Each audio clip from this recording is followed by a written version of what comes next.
angai ding tlang anga chuan just number 1 silal khiat puya just number 2 PC ro sang liana just number 3 lalmuan sang aten ni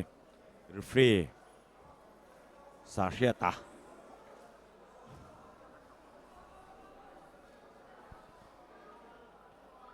mu nom le don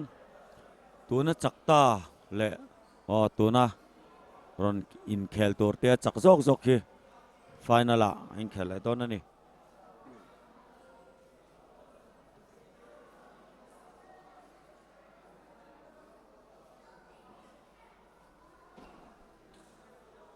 amu nom chho zel don ani ziri tho mai ni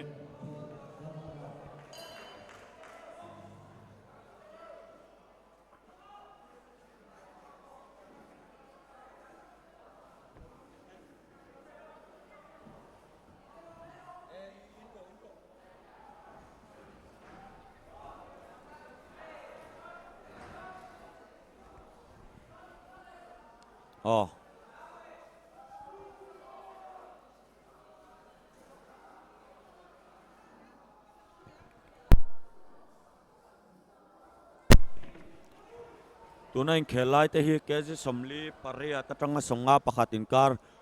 fly ani a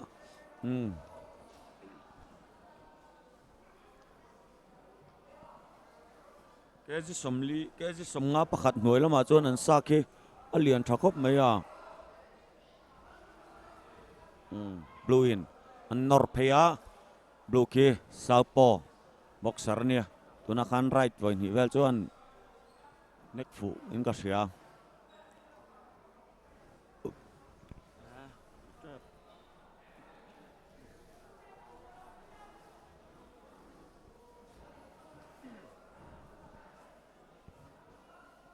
Kolasib district la Serchhip district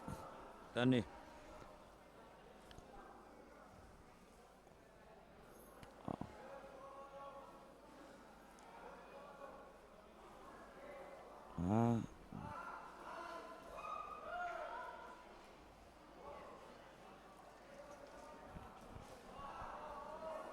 klem chuanin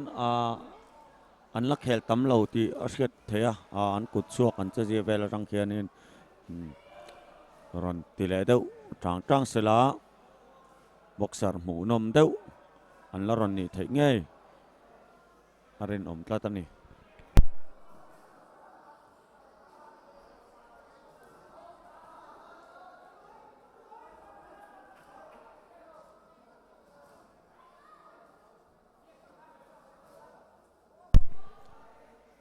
refin in ko su tia an thela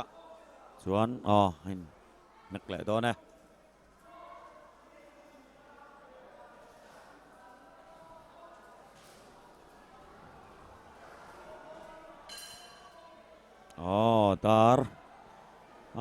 dar moi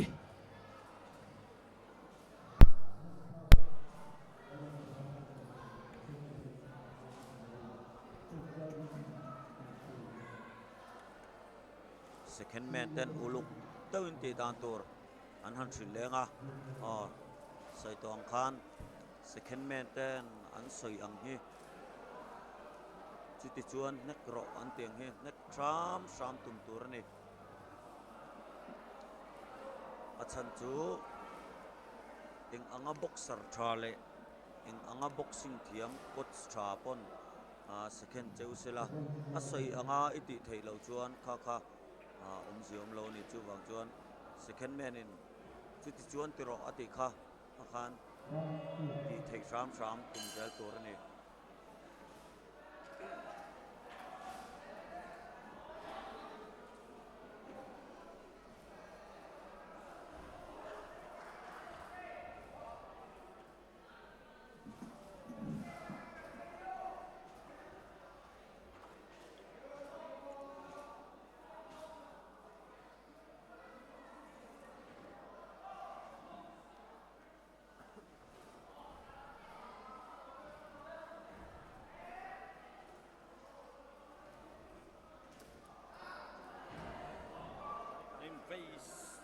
invasive siap mai ai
Referee box atilia red in over peya blue lo kuna o in nor boy le tran o tuna khan blue in voi ni chu an nek fu zo zo in ka sia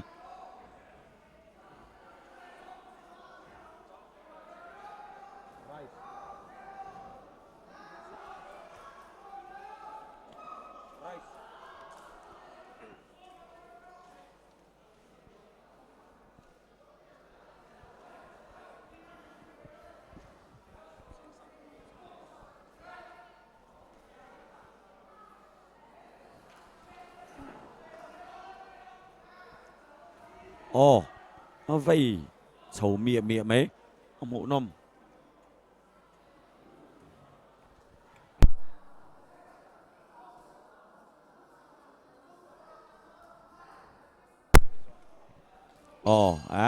mụ nôm mình lại ala top lâu mi last round ala uma mụ nôm khop mấy kan boxer te po anin zirna a thae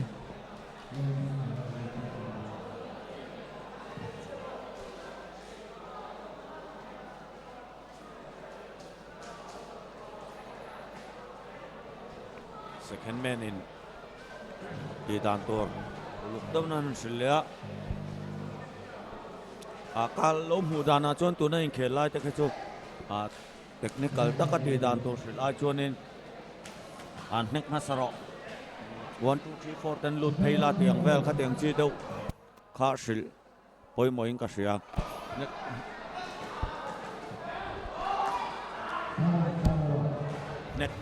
nek na sala 1 2 3 4 ten lut do ne kha tiang chi deuh kha nen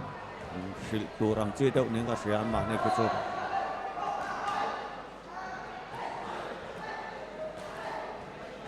kalau ti ve me me ni chu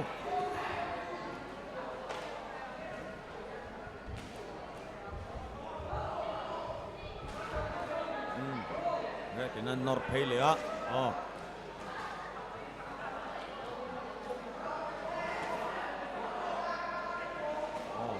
blue in right ron he ka red in lo puliam zo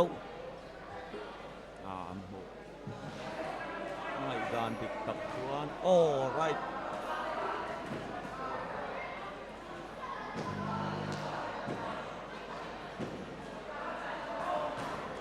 senior level tan chon tua chon kam chonin ran deuh le pangai ron tang ula ai thajokin next championship kanin hu le nge be se tar ani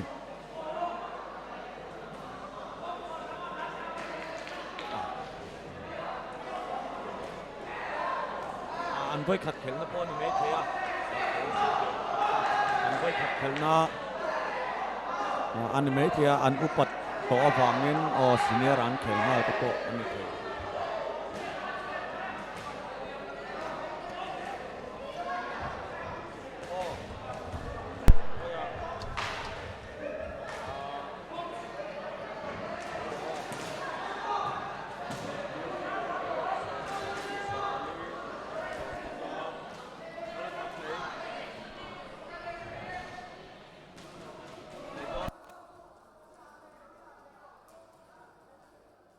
kual ma này du ai chuan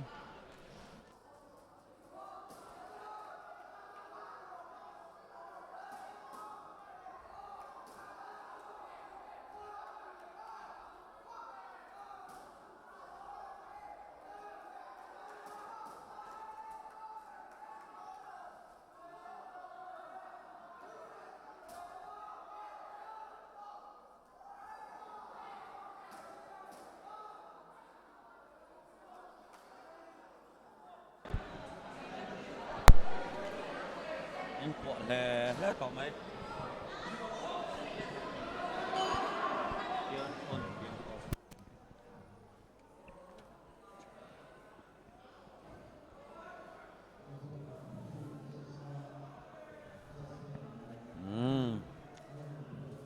result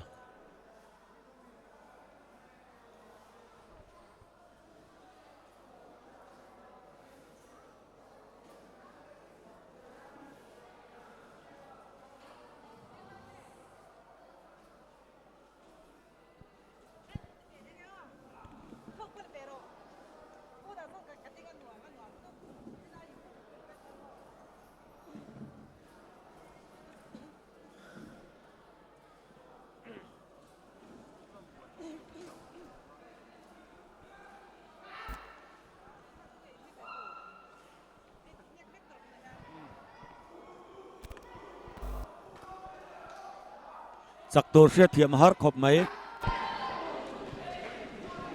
hemi zo about kan en le tur te hi 51 to 54 in karten ni a red corner a 8 lalrin nunga hna thial blue corner a si lal chan hima mamin te aron ondon ani a tu po kha chak se om ve ve